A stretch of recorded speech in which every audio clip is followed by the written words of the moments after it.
আজ আমরা আত্মীয় বাড়ি যাচ্ছি ইলিশ নিয়ে। ঝোপঝাড়ের মধ্যে কে যেন একজন অজ্ঞান হয়ে পড়ে আছে। বৃষ্টির দিনে মাটির ঘরে ইলিশ অতিথি হয়ে যাচ্ছে গো আমরা। ইলিশ মাছ আবার কামড় দিতে পারে নাকি? ইলিশ দিয়ে পোলাও রান্না হচ্ছে। বৃষ্টির দিনে ইলিশ দিয়ে আপ্যায়ন, আহা হা, এটা ভোল আর নয় রে। এই বৃষ্টিতে জমবে ভালো।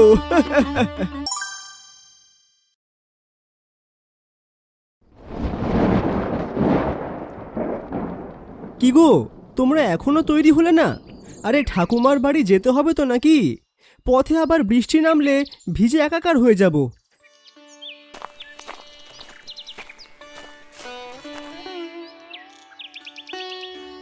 এই তোরে বাবা, এক্ষুনি যাচ্ছি।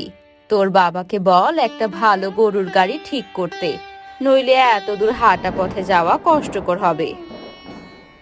গরুর গাড়ির কথা পরে ভাবলেও চলবে মালতী, আগে হাট থেকে তাজা ইলিশ মাছ কিনে আনি। ইলিশের নিমন্ত্রণ বলে কথা, মাছ ছাড়া কি আর যাওয়া যায়? তাহলে চলো বাবা, দেরি না করে এখনই হাটে যাই, নইলে ভালো সাইজের ইলিশগুলো সব বিক্রি হয়ে যাবে। সাবধানে হাঁটিস শিবু, বৃষ্টি বাদলে চারদিকে কাদায় ভরে আছে। কোথাও যাওয়ার সময় যেন আবার অঘটন না ঘটে। আরে অত চিন্তা করো না, শিবুরে ঝুড়িটা সাথে করে নিয়ে আয়, আসার সময় গরুর গাড়িও নিয়ে চলে আসবো।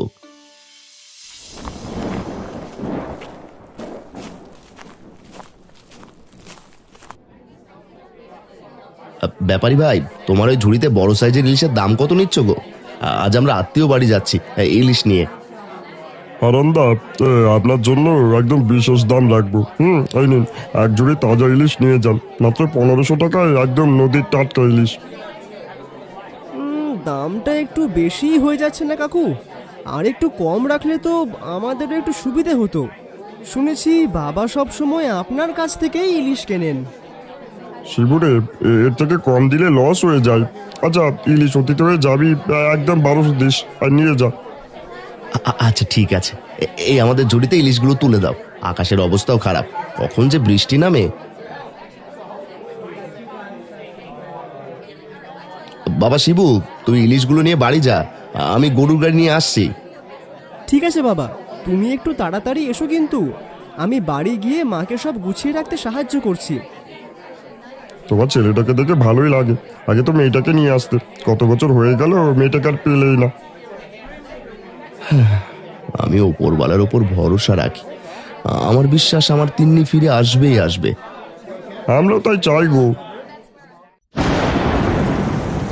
হঠাৎ চারপাশ অন্ধকার হয়ে বৃষ্টি নামতে শুরু করে। এটা সেই পুরনো কলমি ক্ষেত, যা আজ ঝোপঝাড়ে ভরপুর, কোথাও কলমি লতার চিহ্নও নেই। এই জমির মালিক কানু দোকানি সেদিন ছাতা মাথায় তার জমির পাশে ঘুরছিল।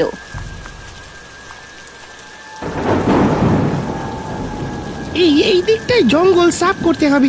এই তো আমার জমির সীমানা, গাছগুলো ভালো করে কেটে পরিষ্কার করতে হবে। বর্ষাটা চলে গেলে কি ঝোপঝাড় হয়েছে রে বাপ।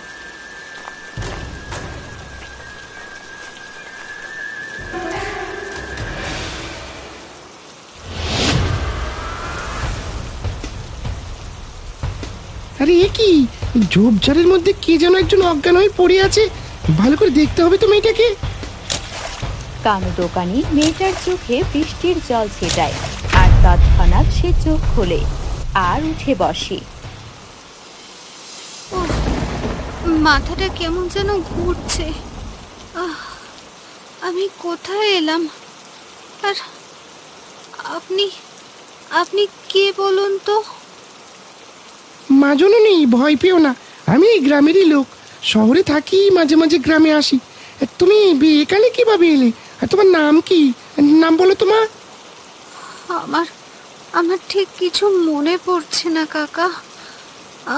আমার শুধু মনে আছে একটা কলমি খেতে আমি পিছলে পড়ে গিয়েছিলাম, তারপর আর কিছু মনে নেই আমার। বলো কি গো, কলমি ক্ষেত? হ্যাঁ, এটা তো আমারই কলমি ক্ষেত ছিল। সেটা তো 8 বছর আগের কথা। শুনেছিলাম এই ক্ষেতেই চড়ুই ভাতি করতে এসে হারানির মেয়ে তিন্নি হারিয়ে গিয়েছিল। তবে কি তুমি সেই তিন্নি? হ্যাঁ, আমার আমার বাবার নাম তো হারান, আর মায়ের নাম মালতী। আমি আমি তবে কি এতদিন হারিয়েই ছিলাম? এই কদিনে 8 বছর চলে গেছে। এটা কি করে সম্ভব? আর কথা বাড়াস না মা, আর তুই ফিরে এসেছিস এটাই অনেক কিছু। চল মা, আর তোকে তোর বাড়িতে দিয়ে আসি। তোর বাবা মা কত খুঁজেছে তোকে।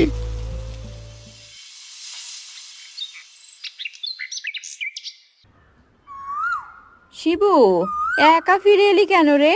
তোর বাবা কোথায় গেল বলতো? আর এত দেরি হচ্ছে কেন গরুর গাড়ি আনতে? মা, বাবা একটু পরেই গরুর গাড়ি নিয়ে আসছে। আমি মাছ নিয়ে আগে চলে এসেছি। বারবার বৃষ্টি নামছে, বুঝেছি। বৃষ্টিতে ভিজে ভিজেই নিমন্ত্রণে যেতে হবে।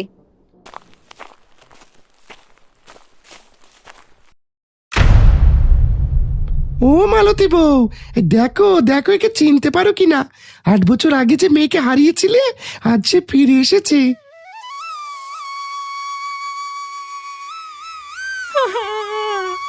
এ যে আমার তিন্নি, আমার বুকের ধন, এত বছর পর ফিরে এলো। হে উপরওয়ালা, তুমি আমার প্রার্থনা শুনেছো। মা তিন্নি, তুই কত বড় হয়ে গেছিস। আমি আমি আর কখনো ভাবিনি তোমাদের ফিরে পাবো। একটা নিষ্ঠুর ডাইনি আমায় আটকে রেখেছিল। পুরনো অনেক স্মৃতি আমার মনে নেই। আজ এতদিন পর নিজের ঘরে ফিরতে পেরে আমার বুকটা জুড়িয়ে গেল। মারে, আমরা এক্ষুনি তোর ঠাকুমার বাড়ির নিমন্ত্রণ খেতে যাচ্ছিলাম। কে জানতো আমার তিন্নি এসে পড়বে। এটাকে জানিস? তোর ভাই শিবু, তাকেও আমরা পেয়েছি। দাদা, তুই যে কত বড় হয়ে গেছিস। আজ আমার মনটা ভরে গেল রে। এতক্ষণ আমিও অবাক হয়েছিলাম রে। সেই ছোট্টবেলায় তোকে দেখেছিলাম, আজ কত বড় হয়ে গিয়েছিস। ওই দেখ, বাবা এসে গেছেন। এ কি দেখছি আমি? আমার মেয়ে তিন্নি না? আজ এত বছর পর ফিরে এসেছে। মারে মারে, তুই ফিরে এসেছিস? বাহ হারান, এ তো মহা আনন্দের খবর। আজ তোদের পরিবারে এক বিশাল আনন্দের বন্যা বয়ে গেল রে। আর কানু, তোমায় অনেক ধন্যবাদ।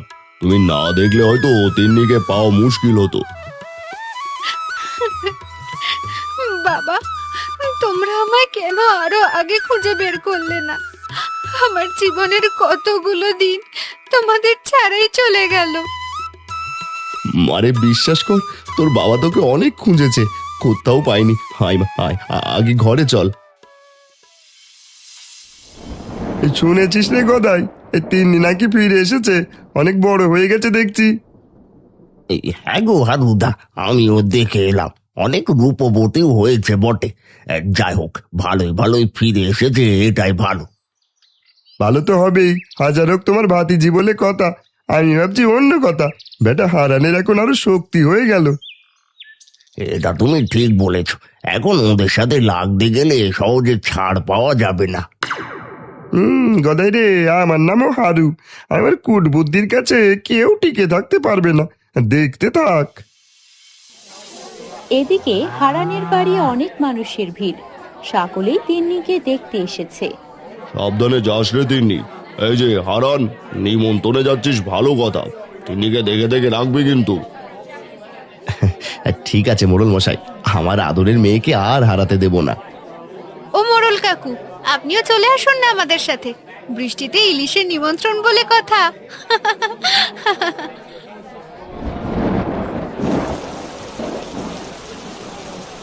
না মা, আমরা বুড়ো হয়ে গেছি, এসবের বয়স আর নেই।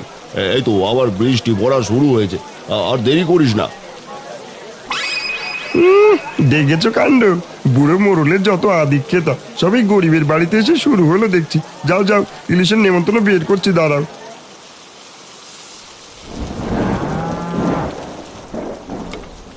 আরে দেখ, এমন বৃষ্টির দিনে এক ঝুড়ি ইলিশ নিয়ে নেমন্তন্ন খেতে যেতে কেমন লাগে বলতো? এটাই তো আমি ভাবছি বাবা, বৃষ্টির দিনে মাটির ঘরে ইলিশ অতিথি হয়ে যাচ্ছে গো আমরা। ইলিশগুলো একদম টাটকা, ঠাকুমাকে বলবো জমিয়ে রাঁধতে।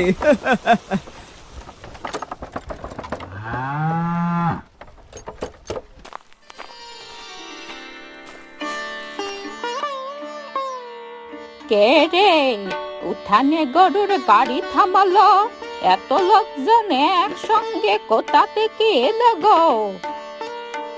মা দেখো, আজ আমরা কাকে সঙ্গে করে নিয়ে এসেছি তোমার কাছে। তোমার আদরের নাতনি তিন্নি 8 বছর পর ফিরে এসেছে। ঠাকুমা গো, আমাকে চিনতে পারছো? তোমার সেই হারিয়ে যাওয়া তিন্নি আজ ফিরে এসেছে তোমার কাছে। ওরে আমার মারে, সৃষ্টিকর্তা আমার ডাক তবে শুনেছেন। তোকে বুকে জড়িয়ে না ধরা পর্যন্ত আমার বিশ্বাসই হচ্ছে না রে। আয় কাছে আয় বাছা। মা, আপনি আর কাঁদবেন না, আজ আমাদের কান্নার দিন নয়। আজ যে বাড়িতে ইলিশের অতিথি হয়ে এসেছি আমরা। চল তোরা সবাই ঘরের ভেতরে আয়। এত বছর পর আমার ঘরে চাঁদের আলো নেমে এসেছে আজ। ঠাকুমা ভালো করে ইলিশ দিয়ে সর্ষে ইলিশ করবে, আর গরম গরম ইলিশ ভাজা। এই বৃষ্টিতে জমবে ভালো।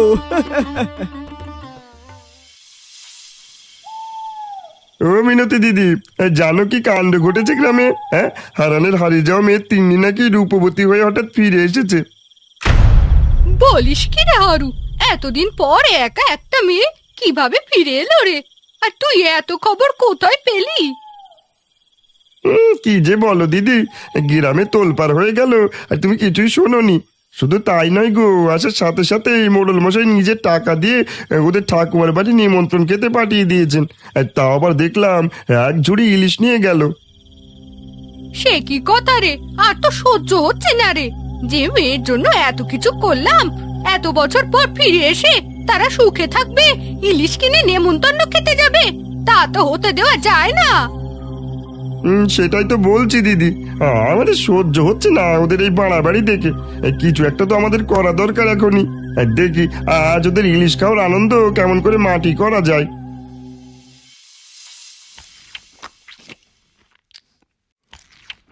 সবাই মন দিয়ে খাও বাবা, আজ অনেক দিন পর আমরা সবাই একসঙ্গে বসে খাচ্ছি।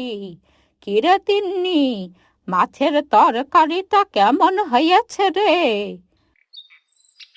সেরা ঠাকুমা, তোমার হাতের রান্না বলে কথা। অতিথি হয়ে খাওয়ার যে একটা মজা, কি যে বলবো না তোমায় ঠাকুমা।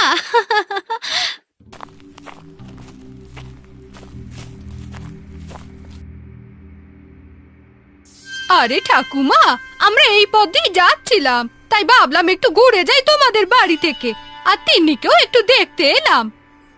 ভালো করেছ, এসো এসো মিনতি, সবাই মিলে একসঙ্গে বসে একটু খেয়ে যাও আমাদের সঙ্গে। এমন স্বাদের তরকারি দেখে লোভ তো লাগেই।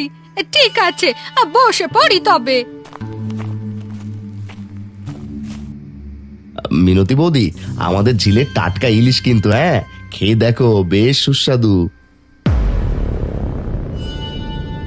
দিদি, দেখলাম ওদের পাতে বড় বড় 2টো করে ইলিশের টুকরো দিয়েছে, আর আমাদের দিল মাত্র একটা ছোট টুকরো। থামো আরু, বেশি উচ্চবাচ্য করো না। এর প্রতিশোধ আমি আজ রাতেই নেব ওদের ওপর।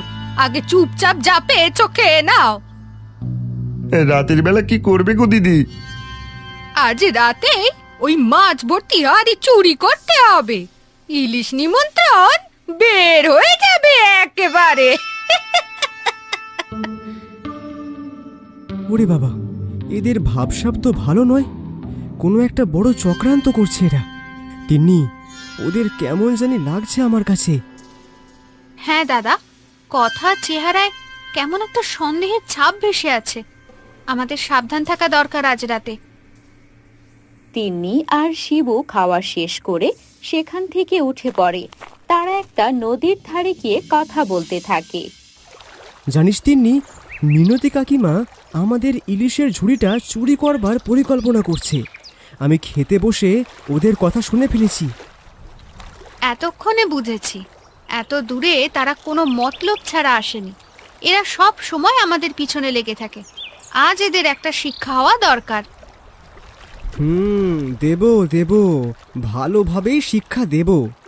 তুই তো এখন একা নোস, সাথে আমিও আছি। রাতটা শুধু হতে দে।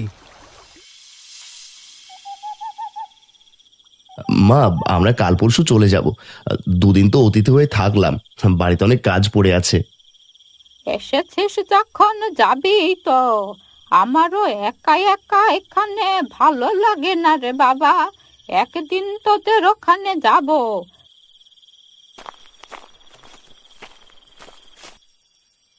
কিরে তিন্নি, শিবু, রাতের বেলা কোথায় যাচ্ছিস আবার?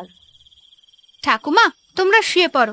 শিবু দাদা আর আমি রাতের আকাশে তারা দেখতে যাচ্ছি গো। কতদিন দেখি না। চলো তো দাদা। গভীর রাত, অন্ধকার বারান্দায় তিন্নি ও শিবু চুপি চুপি দাঁড়িয়ে পাহারায় রয়েছে। আর ঠিক তখনই মিনতি ও হারু চোরের মতো হেঁটে হেঁটে রান্নাঘরের দিকে এগিয়ে আসে। দাদা রে, ওই চোরগুলো আসছে মনে হয়। চলো আমরা লুকিয়ে পড়ি ওই গাছের ফাঁকে।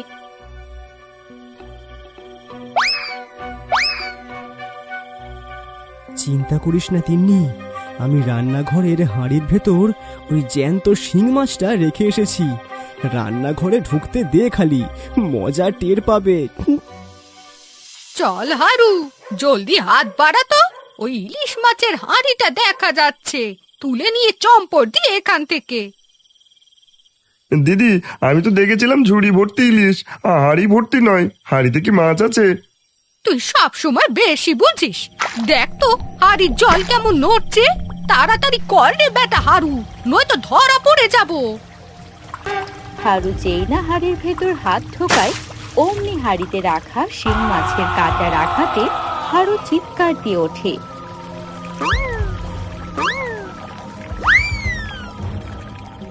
ওরে বাপ রে বাপ, এ কি কামড় বসালো হাতে!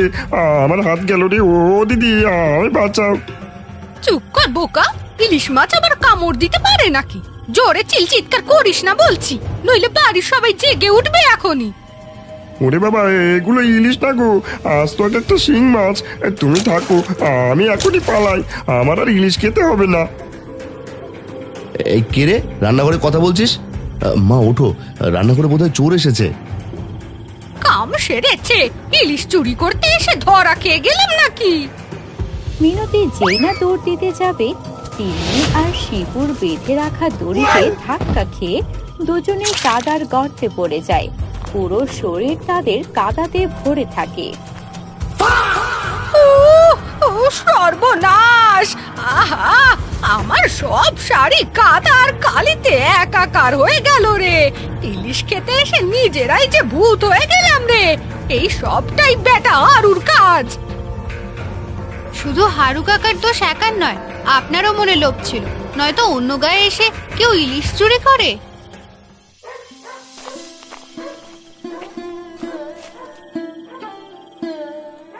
অবশেষে তোরা এ বাড়িতেও চুরি করতে এসে পড়লি রে মিনতি।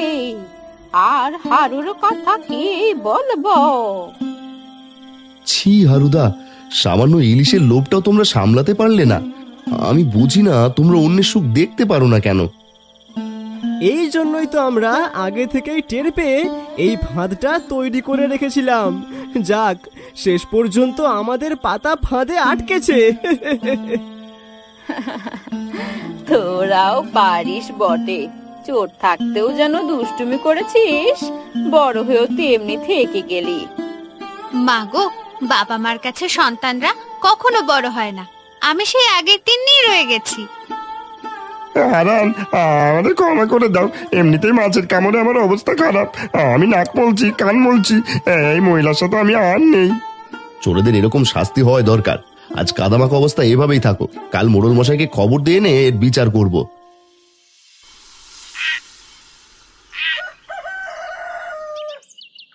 ছি ছি ছি মিনতি, ইলিশ চুরি করতে গায়ে এসে পড়েছো তোমরা। হ্যাঁ, তোমরাও তো কম না। মোড়ল মশাই, আপনি দয়া করে এদের একটা সঠিক বিচার করুন। সারা জীবন কি আমাদের উপর ওরা হিংসে করেই থাকবে?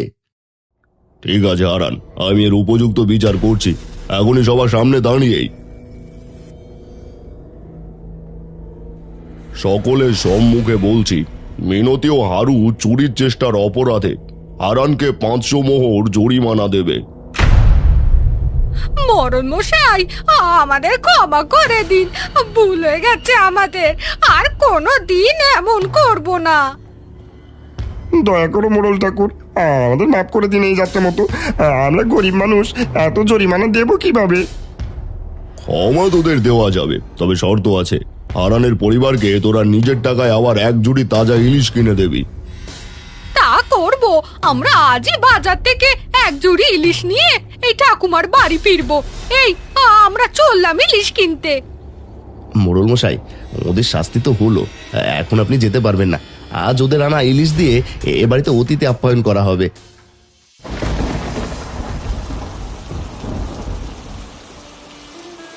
দুপুরবেলা বৃষ্টি শুরু হয়। মোড়লের কথা মতো হারু আর মিনতি 1 ঝুড়ি ইলিশ কিনে ঠাকুমার বাড়ি আসে। এই নিন আপনাদের মাছ, মোড়ল মশাইয়ের কথা মতো একদম তাজা ইলিশ এনে দিয়েছি। যাক, অনেক ভালো করেছেন। বৃষ্টিতে দেখি আপনাদের শরীরের সব কাদা উঠে গেছে। দেরি না করে তাঁবুর নিচে বসে পড়ুন। ইলিশ দিয়ে পোলাও রান্না হচ্ছে, আর গরম গরম ইলিশ ভাজা। ও মা, সর্ষে ইলিশ করনি? দাদার কিন্তু সর্ষে ইলিশ খুব পছন্দের। হ্যাঁ মা, সব হবে। ও কি, আপনারাও এসে পড়েছেন দেখছি। সবাই বসে পড়ুন, আমি এক্ষুনি বেড়ে দিচ্ছি। এই নিন মোড়ল মশাই, ইলিশের পোলাও, খেয়ে দেখুন আমার মায়ের হাতের রান্না।